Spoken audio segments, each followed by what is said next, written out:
जी part 2 शुरू हो गया जी। अब करते हैं इस एसेट को दोबारा रीवैल्यू।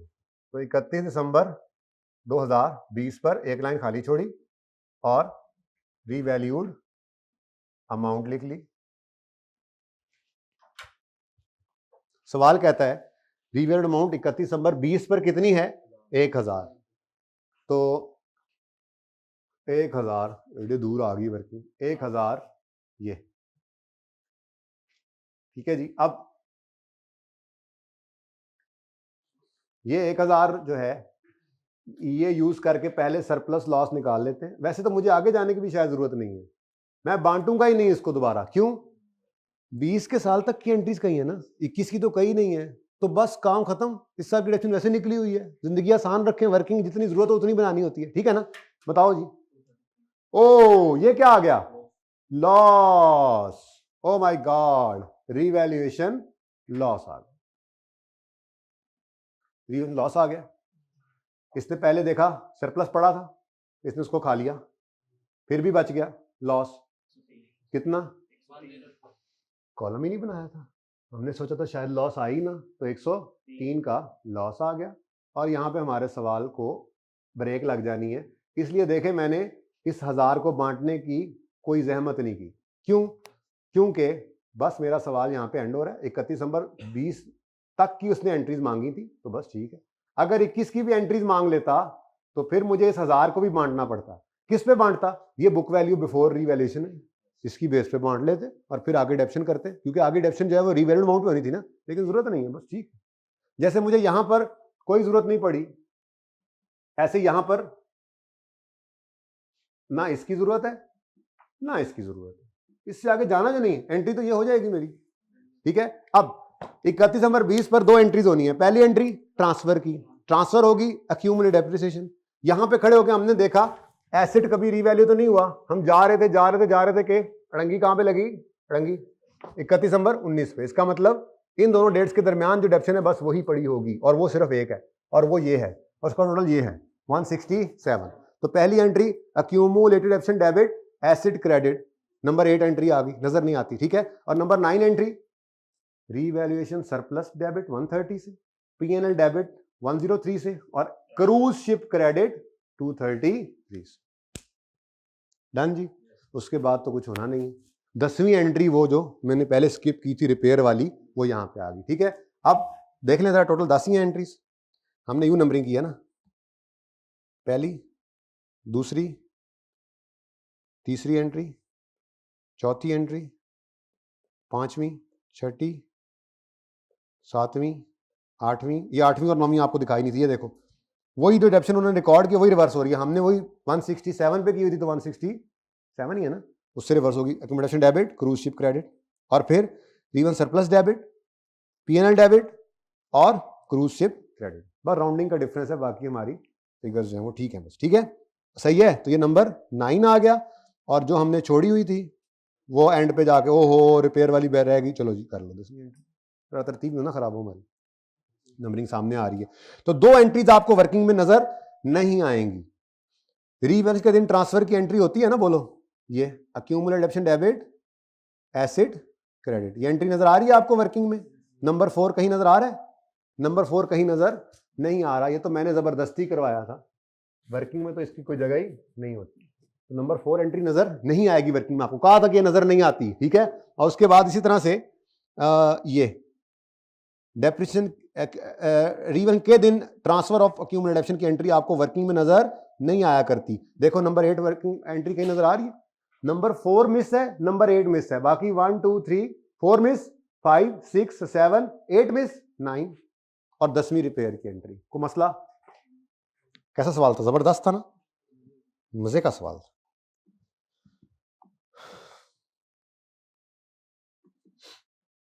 चलें जी,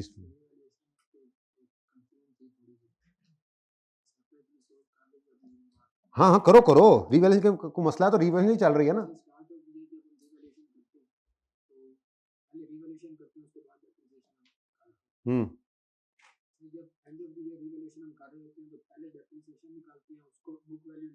हाँ जी बिल्कुल,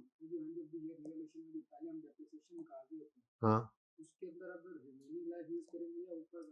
बेटा, अगर एस्टीमेट चेंज नहीं हुआ है तो पुरानी वाली ही चलेगी। एस्टीमेट चेंज अब होगा, अभी टेस्ट को डिस्कस करते हैं ना, ठीक है। ये करवाया हुआ वैसे 2 सवालों में, बल्कि 3 में आई थिंक किया ये काम, 2 से 3 में किया ये सवाल। दोनों क्वेश्चन मैं दिखा दूंगा इंशाल्लाह आपको, एक वो जो टेस्ट के अंदर है और एक आई के क्वेश्चन बैंक के अंदर है, दोनों में जो थोड़ा सा फर्क है बता दूंगा इंशाल्लाह, ठीक है। अच्छा जी, लें जी, अब क्या करें, अब तो कुछ बचा ही नहीं करने को, है ना। पास पेपर्स में से कोई आपको होमवर्क में मिल सकता है तो वो जरा दे दूं होमवर्क में। जी स्टूडेंट जी, नॉर्मली नहीं होता, पूरा एसिड ही रिवैल्यू करेंगे भाई, तो किसी बात बनती है। हम तो यहाँ तक कहते हैं कि जब एक एसिड को करो तो पूरी क्लास को कर दो, आप एसिड के पार्ट को कैसे कर सकते हैं अकेले। हम तो कहते हैं अगर क्रूज शिप रिवैल्यू हो रही है तो फिर सारी क्रूज शिप्स को रिवैल्यू करो, किसी एक को नहीं करना, पार्ट तो फिर दूर की बात रहेगी। तो प्रैक्टिकल नहीं है ये, एक पार्ट को अलग से थोड़ा ही बिकता है, पूरी क्रूज शिप बिकती है, पूरी क्रूज शिप की फेयर वैल्यू होगी, ठीक है ना। नॉर्मली एक पार्ट की होती नहीं है फेयर वैल्यू, अलग से वो बेचते नहीं है ना जी।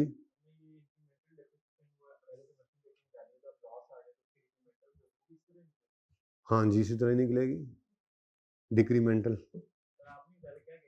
वैसे ही मैंने तो कुछ भी नहीं कहा था, छेड़ा था आपने, पक्का कर लिया, शेड को ही पक्का कर लिया। देखें जी अच्छा ये सुने आप, जैसे ठीक है, जैसे ये अब आपका आखिरी पास पेपर है ट्राउट लिमिटेड, इसमें पीपीई और इन्वेस्टमेंट प्रॉपर्टी दोनों का नोट मांगा हुआ है।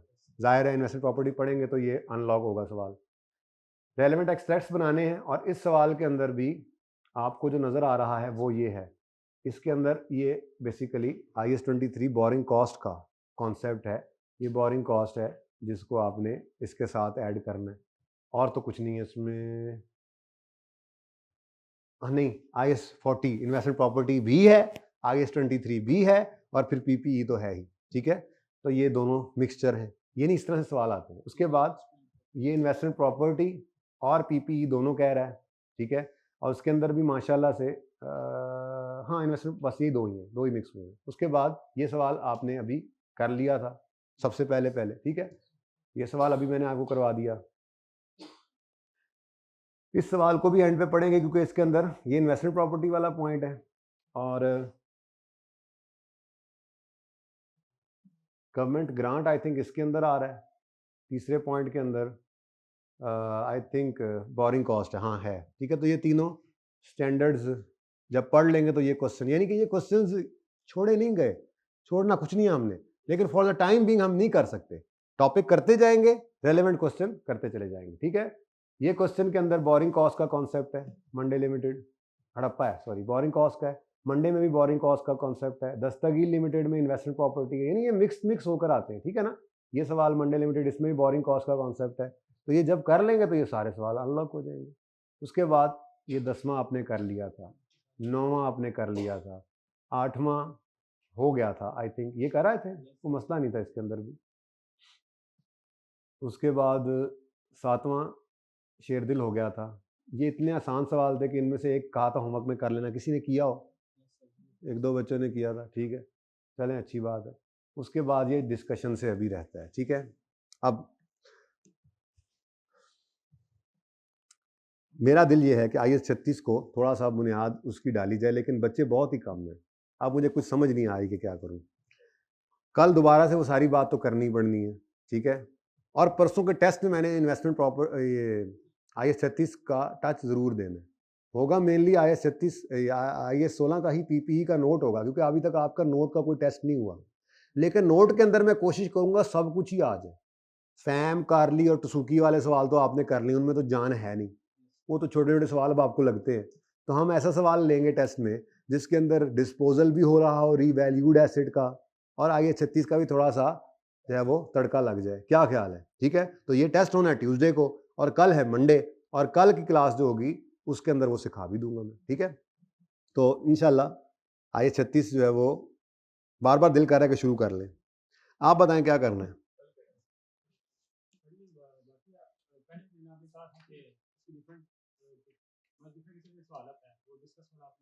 डिस्कस वाला भी देखो ना, डिस्कस वाला भी एक सवाल आपको दिखाया है सिर्फ जो आया हुआ है। इस तरह के 1-2 सवाल टेस्ट में मैं देकर आपको तैयार करूंगा, लेकिन वो तब कर सकते हैं ना जब दूसरे टॉपिक्स भी हो जाए। डिस्कस वाला सवाल जब डिस्कस करेंगे, ज़्यादातर वो आता किस में है, ज़्यादातर IAS 20 के अंदर वो टेस्ट करता है डिस्कस वाले, लेकिन IAS 2023 जब कर लेंगे और इन्वेस्टमेंट प्रॉपर्टी तो ये सवाल ओपन करेंगे, इसमें तीनों टॉपिक्स पढ़े, 1-2 मैं टेस्ट के अंदर देकर आपको तैयार करूंगा, तो भी करेंगे इंशाल्लाह। ठीक है, तो जर्नल एंट्रीज मांग सकता है, अभी हमने सवाल किया। नोट नॉर्मली मांगता है, एक्सट्रैक्ट्स मांगता है। चौथी किस्म ये है डिस्कशन मांग ले, उसकी तैयारी करेंगे। बहुत ज़्यादा अभी इस तरफ आया नहीं है, FAR 2 के अंदर बहुत ज़्यादा इस तरफ आ गया हुआ है, FAR 1 में अभी ज़रा कम है डिस्कशन की तरफ ICAP, लेकिन करवाता है बाहर। ठीक है, तो उसकी तैयारी करेंगे इंशाल्लाह। MCQs अनलॉग्ड हैं बिल्कुल, आज वो कर लेते हैं आपके होमवर्क में। ठीक है, चलो ये सवाल अब कर लेते हैं फिर, मेरे ख्याल से ये सवाल करते हैं फटाफट, ये भी लॉन्ग पेंडिंग था, और टेस्ट डिस्कस करना है, टेस्ट डिस्कस करना है। ठीक है, तो पहले क्या करना है, अकड़ बकड़ कर लो, जल्दी करो, पहले ये कर लें। रिक्वायरमेंट है for the year 31 December 13, 14, 15 compute relevant amounts to be included under each head in income statement and statement of financial position. इसके अंदर जो एक चीज आपको थोड़ी सी परेशान करेगी, मैं करवा तो दूंगा जब तक आप एक्रूवल का टॉपिक नहीं मेरे साथ रिवाइज कर लेते। अगर आपने इंट्रो में अच्छा एक्रूवल पढ़ा हो तो फिर मसला नहीं होगा। मैंने वैसे रिवाइज करवाना है, IAS 16 के बाद IAS 36 करवा रहा हूँ, 36 खत्म होते ही मैं एक्रूवल रिवाइज करवाता हूँ। 2 दिन का प्लान करता हूँ, लेकिन अक्सर बच्चे 2.5 दिन या 3 दिन भी लगा ही देते हैं, पर एक्रूवल एक बार सारे हम एक तरतीब पे करने लग जाते हैं। एक्रूवल का टॉपिक भी आपका आगे चलना है। IAS 23 के अंदर बहुत ज्यादा यूज होना है, IAS 20 के अंदर, करेक्शन ऑफ एरर के अंदर, आगे NPO के अंदर, कैश फ्लो के अंदर, ये एक्रूवल का टॉपिक लाजमी एडजस्टमेंट इसकी आ रही होती है।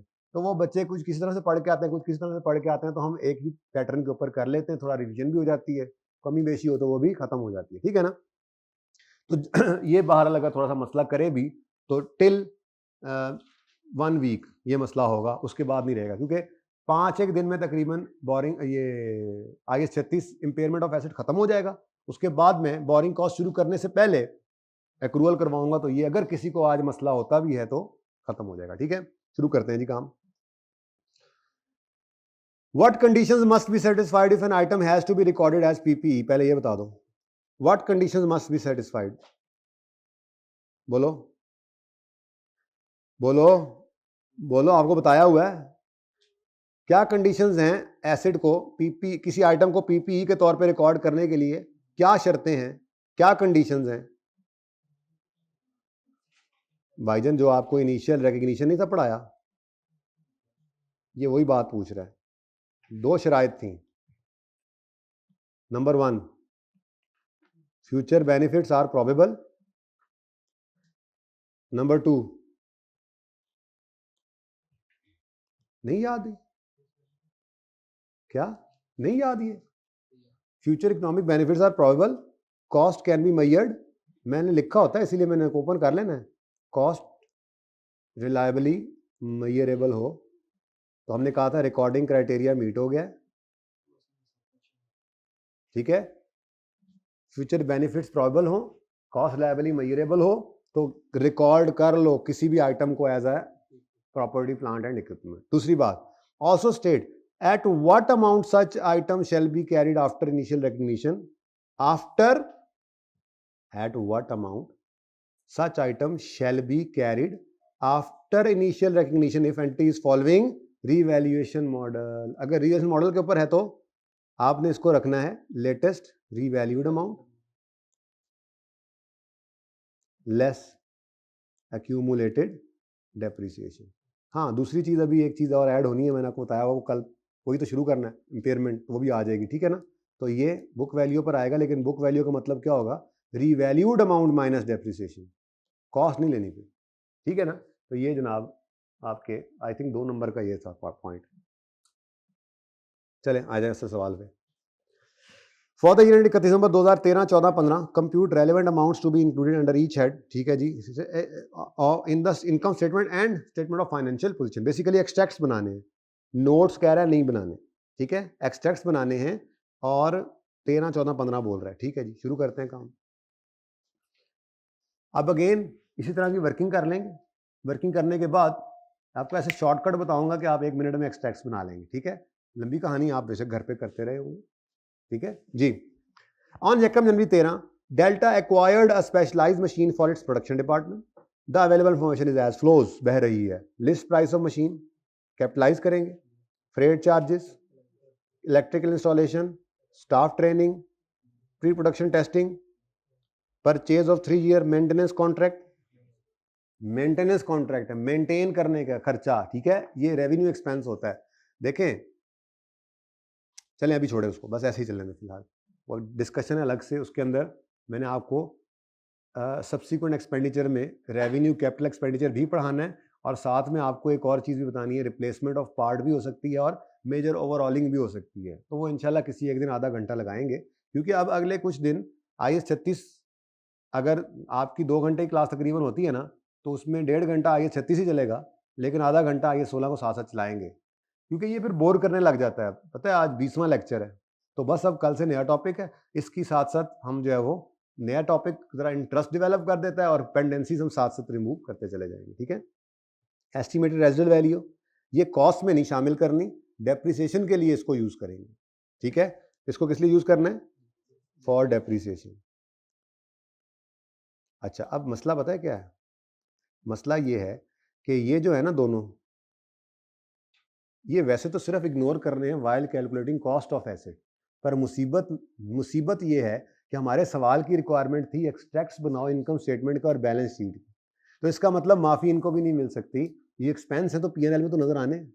क्या ख्याल है? उसके बाद trade discount on list price है, क्या करोगे? माइनस करोगे इसको, ठीक है। उसके बाद सेटलमेंट डिस्काउंट है, ट्रीटमेंट बदल चुका है, आप पुराने ज़माने का सवाल है, उस वक्त ये सेटलमेंट डिस्काउंट एसेट की कॉस्ट में से माइनस नहीं होता था, लेकिन आप जो इंट्रो पढ़ के आए हैं उस इंट्रो के हिसाब से ये सेटलमेंट डिस्काउंट भी आपने कॉस्ट ऑफ एसेट में से माइनस कर देना है। आप किस अमाउंट को करना है ये डिसाइड कर लेंगे, क्योंकि आईकैप का पुराना सवाल है, आप हमने अपनी मर्जी का सोल्यूशन रखना है, तो जो फिगर आप कहेंगे वही लिख लेंगे, ठीक है। लेकिन चाहे ट्रेड डिस्काउंट हो चाहे सेटलमेंट कैश डिस्काउंट हो, जैसे आपने पढ़ा है ना, कैश डिस्काउंट अगर अलाउ करें, डिस्काउंट अलाउड एक्सपेंस जिसको पहले कहते थे, वो अब डिस्काउंट अलाउड एक्सपेंस नहीं बल्कि सेल्स में डेबिट होता है, ये पढ़ के आए हो ना। और डिस्काउंट रिसीव्ड इनकम जो है वो अदर इनकम में नहीं जाती बल्कि परचेज में से नेट होती है, तो ये भी डिस्काउंट रिसीव्ड इनकम ही होती है। अगर आपने एसेट खरीदा तो उसके ऊपर आपको डिस्काउंट मिल रहा है सेटलमेंट के वक्त। तो जैसे परचेज के लिए माइनस करते थे, आईकैप से सवाल किया उस्तादों ने, इसकी ट्रीटमेंट नहीं बताई गई, तो बता दें क्या करना है, उन्होंने कहा इसको भी क्या कर दें आप एसेट कॉस्ट में से माइनस कर दें, ओके करेंगे माइनस। एस्टिमेटेड लाइफ है, इसको भी किस लिए यूज करना है हमने? For depreciation. अब मेरे ख्याल से तो सबसे पहले क्या कर लें, हम कॉस्ट निकाल लें, ठीक है, सही है। तो रिक्वायरमेंट तो उसने कही है एसेट वो एक्सट्रैक्ट्स बनाने हैं, तो चलो ये वर्किंग वन हमारी हो गई। हम क्या निकालने लगे हैं जी? Cost of plant. अच्छा, कॉस्ट ऑफ प्लांट एक लाइन में भी निकल सकती है, यहाँ पे प्लस माइनस करी जाए ब्रैकेट में, लेकिन मैं चलो ज़रा तफसील से कर देता हूँ, ठीक है जी। सबसे पहले क्या है जी? List price. लेकिन लिस्ट प्राइस को यहाँ पे थोड़ा सा शॉर्टकट कर लें, 9200 इंटू 95% करें, फिर जो आंसर आए उसको फिर 97% कर लें। ये मैंने क्या किया है, आंसर बताओ पहले ज़रा, आंसर बताओ इसका, रुपीज इन थाउजेंड चल रहा है, आंसर बताओ मुझे, अभी बताता हूँ क्या किया। मुझे इस ब्रैकेट का आंसर बता दो, 9200 इंटू 95% इंटू 97% करके आंसर बताओ। 84। ये बेसिकली मैंने ये किया है कि लिस्ट प्राइस सवाल में गिवन है कितनी, 90। उन्होंने कहा जी ट्रेड डिस्काउंट है, मैंने कहा इसको क्या करेंगे हम, लेस करेंगे ट्रेड डिस्काउंट, तो 9200 इंटू 3%, 5%, 5% जी कितना आता है? 460। ये माइनस हो गया। अब जो अमाउंट बचती है, आपको पता है ट्रेड डिस्काउंट के बाद वाली फिगर की एंट्री हुआ करती है आपकी किताबों में, प्लांट डेबिट पेएबल अगर क्रेडिट था, सेटलमेंट डिस्काउंट मतलब ये कि ये उधार पे लिया हुआ और बाद में सेटल करने गए होंगे, ठीक है ना। तो क्या आंसर आता है? 87। अब ट्रेड डिस्काउंट तो मिल गया, ये फिगर की एंट्री होती है, आपको पता है ये एंट्री हुई होगी प्लांट डेबिट और पैसे नहीं दिए तो पेएबल क्रेडिट, ठीक है ना। अब अगर सेटलमेंट डिस्काउंट मिल रहा है ना बेटा, तो वो सेटलमेंट डिस्काउंट इस अमाउंट पे नहीं मिलना, वो इस अमाउंट पे मिलेगा जो पेएबल है। बाकी अगर कोई इस पे भी कर देगा तो खैर है। अब जो सवाल आएंगे, जदीद सवाल आएंगे, उनके अंदर वो क्लियरली बताएगा किस अमाउंट की बात कर रहे हैं, ठीक है। लेकिन लॉजिकल सी बात है, सेटलमेंट डिस्काउंट किसके ऊपर होता है? अपने अकाउंट को सेटल करने पे। अकाउंट कितना है जो सेटल करना है? 9200 तो पैसे देने ही नहीं थे उसको, देने ही कितने हैं? 8740। तो इसका मतलब लेस करेंगे हम इसमें से कैश डिस्काउंट या सेटलमेंट डिस्काउंट, तो वो क्या करेंगे जी? 8740 का 3%। जी बोलो, 262। आंसर बताओ। 84। ये मैंने बस डायरेक्ट कर लिया था थोड़ा सा, ठीक है ना, कि आपके 9200 का 5% माइनस हो तो ये कितना बनेगा? ये 95% बनेगा। और फिर इस 95% में से 3% मजीद माइनस हो तो ये 95% का 3% माइनस हो रहा है ना, तो फिर वो उसका 97% बन जाएगा। ये इस तरह से मैंने कर दिया था डायरेक्ट। अगर किसी को एतराज है तो वो इस तरह से भी वर्किंग कर सकता है, इस तरह से वर्किंग करके 8478 पे पहुंच जाए। आपकी मर्जी है, आपकी मर्जी है, आप डायरेक्ट कर लें, ठीक है, ये आपकी मर्जी है। किसी को समझ नहीं आया तो बता दें, सही है।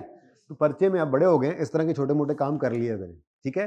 5% अगर डिस्काउंट मिले तो 95% ट्रेड डिस्काउंट के बाद, और फिर उस 95% पे 3% सेटलमेंट डिस्काउंट मिले तो उस फिगर का, वो जो फिगर निकली है, ये बेसिकली कितना बन गया था? 95% बन गया था ना, इसका फिर 97% है ना, तो वो आगे 97% कर दिया, 3% और कम हो गया। और ठीक है, कोई मसला?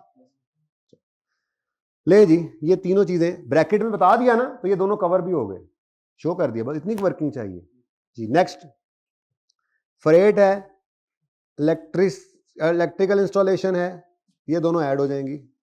Test run, pre production test run, अगर इसकी कोई प्रोसीड्स वगैरह गिवन होती, सैंपल्स बनाने की कॉस्ट और उसकी प्रोसीड्स, वो ऐड नहीं करते, वो P&L में जाते हैं। लेकिन इसने सिंपली क्या कहा है? टेस्टिंग की प्री प्रोडक्शन टेस्टिंग है, तो ये एसडी कॉस्ट में ऐड करते हैं, ठीक है। 3 हो गए, बस ये 3 चीजें आनी है जी। सबसे पहले क्या है? फ्रेट जी, कितना? 263। फिर जी इलेक्ट्रिकल इंस्टॉलेशन कॉस्ट कितना जी? बस जी, और तो नहीं है। Pre production testing, pre production testing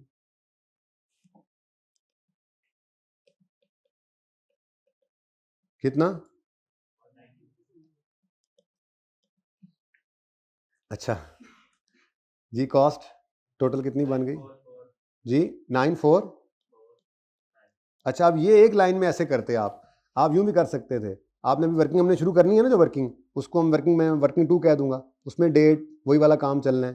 तो यहाँ पे जो कॉस्ट लिखनी थी ना, आप यहीं पे भी कर सकते थे, ये सारा काम ब्रैकेट में कर दें, पड़का दें सारा कुछ। 9200 इंटू 95%, मैं वैसे बता रहा हूँ, इंटू 97% प्लस 263 बताना है, लेकिन क्या क्या ऐड हुआ? Plus 245 plus 193, answer is 9449। कर दो ब्रैकेट में, 9179 कर लो भाई, कोई मसला नहीं। 9449 कहाँ से लिया? सोल्यूशन में भी मेरे ख्याल में यही लिखा हुआ 9449, ऐसा ही है, 17 है, ठीक है। अच्छा, मैंने कहा शायद कहीं से नकल की है। तो 9179 यही है, तो ये 9179 ऐसे एक लाइन में भी लिख सकते हो, ओके। असल में एग्जामिनर को बताना होता है फिगर कैसे निकाली है। ऊपर वाली अंग्रेजी लिखो, आपकी मर्जी है, नहीं लिखो तो ये इस तरह से भी कर सकते थे। यहाँ पे पहुंच के फिर आगे 1 2 3 ऐड करते और 9179 पहुंचते, सबसे लेंथी वेरिएंट, थोड़ा सा शॉर्ट किया, बिल्कुल शॉर्ट भी हो सकता है। You can if you want, और अगर आपको समझ आ रही हो तो। एग्जामिनर को सिर्फ दिखाना है कि ये फिगर निकली कैसे है, ओके डन। अच्छा जी, अब कॉस्ट निकल आई है जी, बोलो। अब ये चीजें मिसिंग थी, ये एंट्रीज के अंदर लेनी होती हैं। एंट्रीज तो नहीं मांगी उसने हमसे एक्सट्रैक्ट्स मांगे हैं, लेकिन मेरे ख्याल में ये जो क्रॉस है ना, क्रॉस, इनको साइड पे रखो। ये भी क्रॉस जो है ना, ये क्रॉस खतरनाक क्रॉस इसलिए है कि इनको यूज भी करना है, लेकिन फिलहाल नहीं, इनको यूज करना है डेप्रिसिएशन के लिए, ठीक है ना, और सही है। अब बाकी सब कुछ हो गया डन, डन सवाल में, ठीक है, ये भी डन, ओके डन और डन। अब ये 4 फिगर्स हैं, ये 2 जानी है P&L के अंदर, सारी की सारी जानी है, ये नहीं जानी है 528, ये देख लेंगे, लेकिन बहरहाल P&L का आइटम है, या कुछ बच गया तो प्री पेमेंट बन जाती है, ठीक है। और ये 2 फिगर्स जो बची हैं डेप्रिसिएशन के लिए बची, ओके, ये 4 फिगर्स रह गई, बाकी सवाल के अंदर कोई फिगर बाकी नहीं है। अब हम एसिड को इस्तेमाल करना शुरू कर सकते हैं। ऑन यकम January 13 Delta acquired a specialized machine. अब कहीं नहीं बताया उसने कि कब रेडी टू यूज हुई है, तो इसका मतलब फिर यकम जनवरी 13 से ही रेडी टू यूज। ओके, अच्छा, तो वर्किंग 2 हम करेंगे अपनी पसंदीदा वर्किंग। कौन सी भला? Date, description, asset, revaluation. नहीं, वो तो है ही नहीं, प्रीवियस मॉडल था ही नहीं ना, तो बचपन का सवाल है, उस वक्त रीवैल्यूएशन हमने पढ़ी नहीं हुई थी, ये तब का सवाल है। लेकिन इसकी अपनी एक खूबसूरती थी और अफादियत थी, इसमें चेंज इन एस्टीमेट भी था, अपग्रेडेशन भी थी। ठीक है, तो एसिड का नाम कोई था? प्लांट। मशीन है, उत्ते क्यों प्लांट लिखा है फिर? मखाइन। ठीक है, ऊपर ही मखाइन कर दो फिर।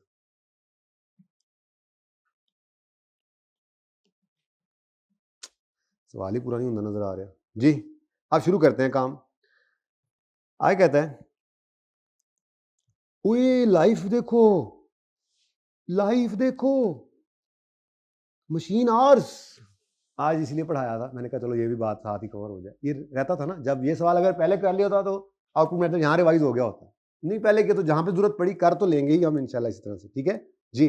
अब आर्स के अंदर लाइफ गिवन है और वो कहता है machine are used during the year 13, 14, 15 वर्ष 2000, 3200, 1400 रिस्पेक्टिवली। भाई सवाल तो हो जाएगा सिंपल। ठीक है, life total 12000 divide by 12000, cost divide by 12000 into हर साल के जो है वो आर्स।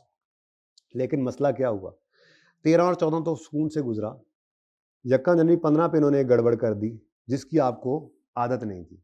पर आई थिंक 31 दिसंबर 14 तक पहुंच जाएं, फिर सोचेंगे इस बारे में। चेंज इन एस्टीमेट भी बन रहा है, अपग्रेड भी हो रहा है, सब कुछ हो रहा है, तो वो जब होगा तब देखेंगे, तब तक तो पहुंचे। ठीक है, अब यक्कम जनवरी 13 कॉस्ट वर्किंग नंबर 1 से 9179। फिर जनाब 31 दिसंबर 13 आया, डेप्रीसिएशन के लिए आउटपुट मेथड यूज करेंगे 9179। अब पकड़ो रेजुअल वैल्यू कितनी है, रेजुअल वैल्यू ये 1,75,000, 175 आ गया माइनस, डिवाइड करेंगे यूजफुल लाइफ से जो कि आर्स की फॉर्म में है, डिवाइड बाय लिख दे भाई, डिवाइड बाय 12,000 आर्स। ठीक है, इनटू अब 13 के साल में कितनी डेप्शन कितने आर्स चली है जी ये मशीन? 2000 आर्स। जी बेटा बोले, हाँ 1501।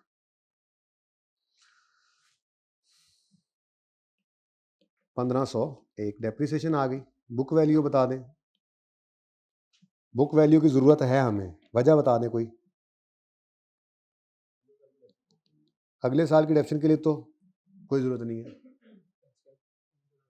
भाईजान, मेहरबान, कदरदान, पानदान, गुलदान, वर्किंग याद है? वर्किंग क्लोजिंग जो आता था, नोट जब बनाते थे तो बुक वैल्यू आपकी उधर बुक वैल्यू से मैच करती थी और वही बुक वैल्यू उसका टोटल जाता है बैलेंस शीट में। इसका मतलब अगर मुझसे एक्सट्रैक्ट मांगे इनकम स्टेटमेंट और बैलेंस शीट के, तो इस वर्किंग में से ये इनकम स्टेटमेंट में डेप्शन एक्सपेंस जाना है और बैलेंस शीट के अंदर ये क्लोजिंग यहीं से उठाकर लिख दोगे क्लोजिंग बुक वैल्यू है। कॉस्ट लेस एक्सपेक्टेशन करने की जरूरत नहीं अगर ये वर्किंग इस तरह से हो रही है। 1 मिनट के अंदर एक्सट्रैक्ट्स बनते हैं। ठीक है, मैं तरतीब पे डाल दूं आपको जल्दी जल्दी, वक्त जोहर का हो गया तो बाकी पूरा फिर एक्सट्रैक्ट्स कल भी कर सकते हैं। ये सवाल नहीं पूरा होया था जी, बोलो 7-6। असल में वो हैवी हो गया था ना काम जरा, अच्छा सवाल था वो बड़ा जी। उसके बाद 31 दिसंबर 14 भी आने दो जी, 9179 ये सिखाया ना आज, -175। अब इसमें कंफर्टेबल हो गए हम। ठीक है, डिवाइड बाय 12,000 हो भाई, डिवाइड बाय 12,000 इंटू, अब इस साल के आर्स उसने बताए हुए थे 3200 जी, इंटू वैसे भी स्पटनिक वाला सवाल करने के बाद इसमें जान ही नहीं रह जाती यहाँ तक। और उसके बाद जो चेंज एस्टीमेट है उसके बारे में बस थोड़ी सी बात करनी है, काम हो जाएगा वो। ठीक है जी, 2401 577।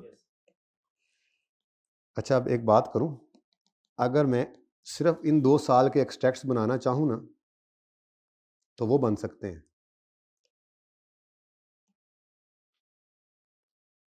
ओ भाई किधर जा रहे हो? तुम भी बदनीयत हो इनकी तरह से। आज दूसरों का कितना ख्याल है ना इनको। सर कल करेंगे, कल। आज मेरा बस नहीं चला, थोड़ा टाइम ज़रा कम हो गया था, स्क्वीज हो गया था, वरना मैंने आज 36 शुरू करना था। नए कपड़े पहन के आए थे जी, गुड। तो हमने भी नए नए काम किए हैं आज। ये काम तो हमने पहले कभी भी नहीं किया था। स्पॉटनिक वाला सवाल देखो जी। एक्सट्रैक्ट्स बनाने हैं जी इनकम स्टेटमेंट। इनकम स्टेटमेंट के कौन कौन से साल हैं? एक्सट्रैक्ट्स हैं, बस एक्सट्रैक्ट्स लिख नहीं रहा मैं। बोलो जी कौन कौन से साल हैं? 13, 14, 15। तो 15 आएगा, 14 आएगा और 13 आएगा। अब मुझे डेप्रिसिएशन एक्सपेंस लेके जाना होता है इनकम स्टेटमेंट में। 13 और 14 का डेप्रिसिएशन एक्सपेंस निकल चुका है। 1501, 2401 को मसला। 1501, 2401। मुझे पता है मेंटेनेंस वगैरह भी आनी है, पेयर भी, वो सब वो छोड़ दें, वो दूसरा जो ट्रेनिंग है वो बाद में करते हैं। फिलहाल मैं सिर्फ इस प्लांट से रिलेटेड वर्किंग आपको करवा रहा हूं, ठीक है। बैलेंस शीट की अगर बात करें, बैलेंस शीट लफ्ज लिखा हुआ है ना उसने, बैलेंस शीट। तो बैलेंस शीट के अंदर आपके नॉन करंट एसेट्स के अंदर आपकी मशीन आएगी, और मशीन की आपको पता है बैलेंस शीट के अंदर बुक वैल्यू नजर आया करती है, ऐसे ही है? तो बोलो। अब इसके लिए आपको, जैसे यहाँ पे आप सीधे चले गए थे वर्किंग नंबर, एग्जामिनर का आता वर्किंग 2 में जाकर देखें। यहाँ के लिए भी आपने एग्जामिनर का आया जी वर्किंग 2 को ही देख लें, बस सब कुछ आपको वहाँ रेडीली मिलेगा, ठीक है जी।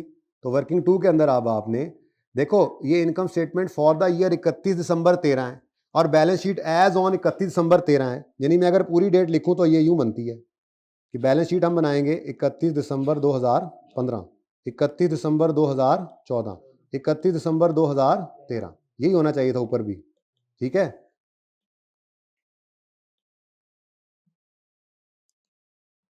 इकतीस दिसंबर 2015, 31 दिसंबर 2014, 31 दिसंबर 2013। अब बताने की चीज क्या है इसमें, 31 दिसंबर 13 पर बुक वैल्यू देखो तो ये नजर आ रही है आपको, आ रही है नजर? लो, इतनी सी बात। 31 दिसंबर 14 पर बुक वैल्यू देखो तो ये नजर आ रही है आपको। ये उठाओ, उठाकर बैलेंस शीट में लिख दो, एक्सट्रैक्ट्स पूरे इस एसेट की हद तक। मेंटेनेंस और बार बार कह रहा हूं, मेंटेनेंस और ट्रेनिंग को निकाल के जी 7, 6, 7, 8। ये ऐसा मामला है कि जिन्होंने आज क्लास मिस की, या तो वो ले लेंगे क्लास, या फिर ये जिंदगी में उनको फायदा नहीं होगा, नुकसान ही होगा। ये ऐसा शॉर्टकट है, एमसीक्यूज में भी इसने काम आना है। एक्सट्रैक्ट्स बनवा रहा है बाई कैप, तो उसके अंदर देखो वर्किंग की 1 मिनट के अंदर, वरना तो आप वही काम मशीन को 9179 पे रिकॉर्ड करते, फिर इस साल की डेप्शन माइनस करके बुक वैल्यू निकालते, फिर अगले साल 2 डेप्शन माइनस करके बुक वैल्यू निकालते। डायरेक्ट वर्किंग से निकल रही है फिगर तो उठा लो, करना लेंथी काम तो करते रहो, लेजर भी बना लो बेशक जी। 31 दिसंबर 14 पर 5-2, ये बात समझ आती है? अब आखिरी बात, इससे आगे कल शुरू कर लेंगे। वो कहता है 15 के साल में पहले ही दिन Delta decided to upgrade by adding a new component at a cost of 1753। अब इसका करना क्या है, इधर देखो, 1 जनवरी 15 पर आपने यहां पे कॉस्ट लिख लेना है, कितना? 1700। कोई एतराज? क्यों? क्योंकि 1 जनवरी, ये 1 जनवरी 15 है ना, ये बुक वैल्यू जो, बोलो। अब इस दिन मसला क्या हुआ है, इस अपग्रेड से क्या हुआ है? कहता है जी इस अपग्रेड से रिडक्शन हो गई है प्रोडक्शन टाइम पर यूनिट में, यानी अब कम वक्त में ज्यादा यूनिट्स बनेंगे। अच्छा, और upgrade also increase estimated remaining life of machine to 8000 hours and result value estimate change की भरमार है। तो अगर एस्टिमेट चेंज हो गया 1 जनवरी 15 पर, तो फिर ये बुक वैल्यू रिमेनिंग लाइफ पर, और ये कॉस्ट तो आई ही इसी दिन है, तो ये इसी दिन से ऑनवर्ड्स इसकी लाइफ वही होनी है। तो इसका मतलब 1 जनवरी 15 पर ये अपग्रेड की कॉस्ट आप डाल दो, और यहां पर आप ये लिख दो रिवाइज्ड बुक वैल्यू। क्या है जी ये? रिवाइज्ड बीवी कितनी जी टोटल? 7030। ठीक है। अब ऑनवर्ड्स जो आपने 31 दिसंबर 15 पर डेप्रिसिएशन करनी होगी, तो क्या करोगे? ये पकड़ोगे 7030। मैंने क्यों इनको इकट्ठा कर दिया? क्योंकि 1753 वाली कॉस्ट ने इससे ऑनवर्ड्स मशीन के साथ लग गई है, तो अपग्रेड मशीन के साथ लग गया, तो मशीन के साथ ही चला जाना है ना, अपग्रेड को उतार के रख लेंगे।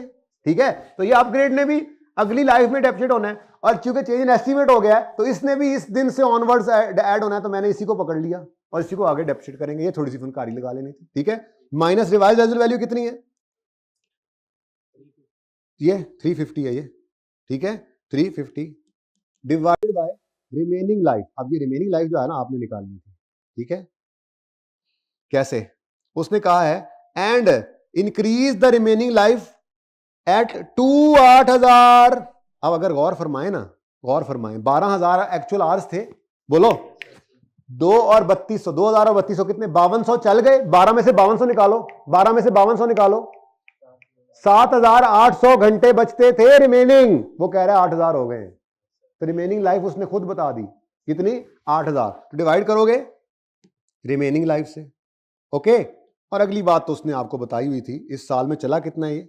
1400 आवर्स। ओके, और सही है, ये बिल्कुल अब स्पटनिक की तरह से हो गया। ठीक है, अब देखो ये बुक वैल्यू निकल आएगी, डेप्रिसिएशन एक्सपेंस भी नए वाला आ गया, और बुक वैल्यू ऑटोमेटिकली सारे एडिशंस वगैरह को, सब कुछ को अपने साथ ही इसने ले लिया है, और ये बुक वैल्यू आपकी इंशाल्लाह ये आप शो कर देंगे बैलेंस शीट के अंदर। आपको सवाल के सोल्यूशन के अंदर शायद बहुत तफसील से गिवन हो चीजें, लेकिन ये शॉर्टेस्ट तरीका है। ठीक है, डेप्रिसिएशन एक्सपेंस ये वाला इधर आ जाएगा, और बुक वैल्यू ये वाली इधर आ जाएगी। ये तो कहानी हो गई हमारे एसेट से रिलेटेड, खत्म। इतना सही सवाल था, ये लेवल अब बढ़ गया ना, तब करवाता तो शायद पूरा लेक्चर इस पे लग जाता, अगर आज किया तो आज आपका लेवल डिफरेंट है। ठीक है ना, तो ऐसे ही आप रोज बरोज अल्हम्दुलिल्लाह आपका लेवल बढ़ता जा रहा है। ठहर एक मिनट, उसके बाद ट्रेनिंग एक्सपेंस है, सिर्फ पहले साल में आएगा, कल पूरा करवाऊंगा एक्सट्रैक्ट को। ठीक है, उसके बाद मेंटेनेंस एक्सपेंस है, 3 साल का उन्होंने पे कर दिया है, भाई को इकट्ठा पे कर भी दिया है, तो हमने उसको जिस साल में इनकर होना है, मतलब प्री पेमेंट बना लेंगे पहले साल, फिर ये हर साल के अंदर बांटेंगे और बैलेंस शीट के अंदर प्री पेमेंट शो करेंगे। ठीक है, ये कल पूरा करवाऊंगा। ठीक है जी, इससे रिलेटेड को सवाल है तो पूछो। हाँ, मेरे ख्याल में तो फिर उसको अलग से लेकर चलना पड़ता अगर इसकी लाइफ अलग होती, लेकिन मेरे ख्याल में लाइफ अलग है नहीं, अपग्रेड इसी के साथ ही चलना है। तो आप अगर बुक वैल्यू को रिमेनिंग लाइफ में डेप्रिसिएट करें, ये मैंने किस दिन समझाऊंगा आपको, अब टाइम हो गया खत्म। स्ट्रेट लाइन मेथड है ना, वैसे ज़बानी सुन लो, प्रूफ करेंगे। एक वो मंडे लिमिट वाला सवाल देखा था ना आपने, नोट वाला, उसमें जाकर मजबूरी है ये करवाना पड़ेगा, फिलहाल ज़बानी सुन लो। अगर स्ट्रेट लाइन मेथड हो, स्ट्रेट लाइन मेथड में कॉस्ट को ओरिजिनल लाइफ से डिवाइड करें या बुक वैल्यू को रिमेनिंग लाइफ से डिवाइड करें, आंसर सेम आता है। तो अगर आप ये एस्टिमेट चेंज ना भी होता, इस बुक वैल्यू को अगर आप रिमेनिंग लाइफ में डेप्रिसिएट करेंगे ना, तो आंसर वही आएगा जो ओरिजिनल कॉस्ट को आप ओरिजिनल लाइफ से डिवाइड करके करते थे। स्ट्रेट लाइन मेथड की बात करो तो सवाल फिर उस हिसाब से बदलेगा, तो डाटा भी उस हिसाब से बदलेगा। ठीक है ना, अगर नहीं हो तो स्ट्रेट लाइन मेथड के अंदर तो वही चल जाना है। रिड्यूसिंग बैलेंस होगा या सॉरी सम ऑफ ये डिजिट्स या इस तरह से ये आउटपुट होगा, तो फिर वो डाटा उस हिसाब से देगा आपको। सवाल टू सवाल चीजें वेरी करती हैं। ओके, फिलहाल तो इस सवाल के हिसाब से इसको ऐड किया, चेंज एस्टीमेट था, ना भी होता तो स्ट्रेट लाइन मेथड का सवाल होता, और अगर फिर चेंज एस्टीमेट भी ना होता तो अपग्रेड को खत्म तो इसी साल के साथ ही करना है ना, तो इसको अपग्रेड को हम इसी लाइफ के साथ ही डेप्रिसिएट करते, फिर डेप्रिसिएट निकालते हुए हम यूं कर लेते 70-30 को अलग से रखते डेप्रिसिएट, और साथ में इसको अपग्रेड को अलग से डेप्रिसिएट कर लेते। वो देख लेंगे, सवाल टू सवाल वेरी करता है, बार बार कह रहा हूं। ठीक है, इस सवाल के हद तक ये फाइनल है। ठीक है, जिंदगी रही तो कल होगी मुलाकात, होमवर्क के अंदर यही है, काम कराइएगा। अल्लाह हाफिज।